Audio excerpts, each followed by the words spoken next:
ondorioak ateatzeko neurri estadistikoak ere egin behar ditugu. Eta hortarako ditugu 4. Batez bestekoa kalkulatzea, moda, mediana eta eina. Kasu hauek beti baldin bada aldagai kuantitatiboa. Kualitatiboa baldin bada ez ditugu hauek kalkulatzen.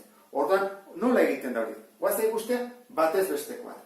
Batez bestekoa horrela marrazten da, isa eta goian marratxo batekin, eta nola kalkulatzen da batez bestekoa edo media. Egiten dena da.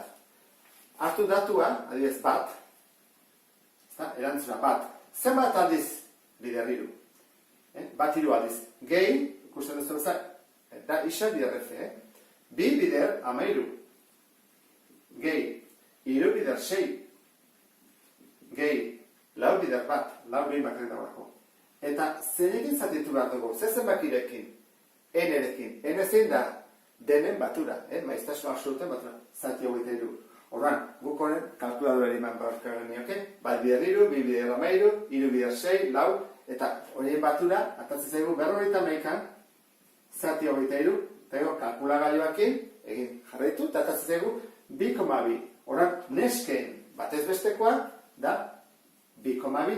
Goazen ikustea, mutilera ze gertatzen den batez bestekoa edo media berdin, isa bider F, horran da, behin garbitzeutenak bider 4, bat bider 4, gehi, 2 bider 7, gehi, 3 bider 6, eta bukatu zaigu.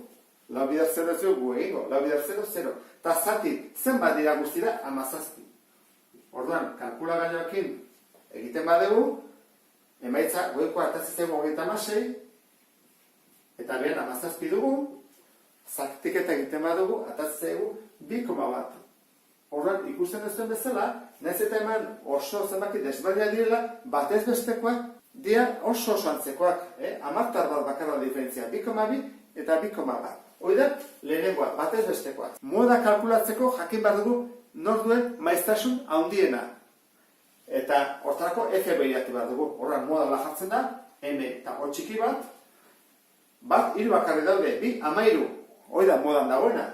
Hau 6 eta hemen bat. Horren, moda 2 da. Eta mutilen artean moda zein da. Moda, 4, 7, 6, 2 da moda ere bai. Horren, moda kalkulatu dugu. Neko horrexe izaten da moda egitea.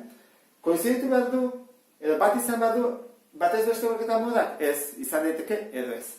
Hurrengoa, mediana da. Mediana da, M eta E. M eta E. Eta hori nola kalkulatzen da, jarri berretugu datu denak, hilaran, segidan. Eta erdian dagoena hori da mediana. Horda, asko geha, txikienetik. Zer badaude 3. Bat, 2, 3. Bikoa zer badaude? 13. Bat, 3.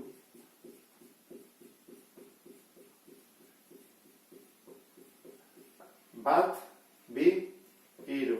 4. 5, 6. Eta laukoa, bat. Zein dago erdian? Bueno, erdian argi dago abatako badela, ezta? 2 bat dago. Balio berdian dute. Orduan, bat, 2, 3, 4, 5, 6, 7, 8, 9, 10, 11, 12. 11 hartu ditugu. Hemen beste 11, erdian zein dago 2 bat. Orduan, mediana 2 bat da. Eta hemen berdin gertatzen da, jarri behar dugu, bat, 2, 3, 4, 2 7, bat, 2, 3, 4, 5, 6, 7, 3 6, bat, 2, 3, 4, 5, 6. Zen dago erdian? 17 bali badaude, 8 dago alde bakoitzean, ez? 8 eta 8, bat, 2, 3, 4, 5, 6, 7, 8, bat, 2, 3, 4, 5, 6, 7, 8. Horan, hemen mediana 2 da. Arazoa gerta diteke adibidez kasotan, ez? Bat, 2, 2, 3, 3, 4. Horra esate dugu. Hemen lado de, hemen lado de. Zer dago erdian? Ez dago inor. Horan, jartzen daga, bien erdikoa. 2 eta 3 artean, horan, mediana izango zateke 2,5. Baina hemen tokatu zaigu bakoitia eta bakoitia horrek erdikoa badago. Azkena, eina kalkulatzea da. R. Horra jarriko dugu, R berdin, R berdin. Eta egiten da erantara. Hartu behar dugu, daturik handiena, 4, ken txikiena, bat. Lauken bat, 3. Eine 3. Eta hemen, daturik handiena zen da, 3a, ze laua ez dugu, 0 da. Orduan, 3, ken txikiena, kaso honetan bat. 2. Eta honekin bukatzen ditugu neurri estatistikoak. Hurrengo pausua zein da? Baudena txukun jartzea eta jendearen aurrean aurkeztea. Eta aurkezterako baitere praktika pixka bat egin beharko ez dut. Beste bat arte, agur.